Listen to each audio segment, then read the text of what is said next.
नमस्कार प्रेक्षकांनो, स्वागत आहे आपल्या मराठी यूट्यूब चॅनलवर. आज आपण पाहणार आहोत मुलांच्या मेंदूची वाढ हवी आहे तर हे पदार्थ मुलांना आवर्जून द्या. पहिलं, अंडी खाल्ल्याने मेंदू मजबूत होतो. दुसरं, सॅल्मन मासा स्मरणशक्तीसाठी चांगला असतो. तिसरं, अक्रोड मेंदूसाठी उत्तम फॅट देतो. चौथं, बदाम लक्ष केंद्रित करण्यास मदत करतो.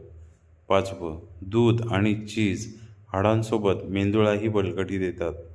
सहावं, ओट्स सकाळी खाल्ल्यास दिवसभर ऊर्जा मिळते.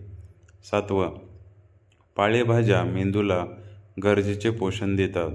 आठवं, बेरीज मेंदूला ताजेपणा देतात. नववं, संत्री मेंदूचे संरक्षण करतात. 10वं, पीनट बटर मेंदूची वाढ वेगवान करतो. अशाच नवनवीन माहितीसाठी आपल्या चॅनलला लाईक, सबस्क्राईब, शेअर आणि कमेंट्स करायला नक्की विसरू नका. धन्यवाद.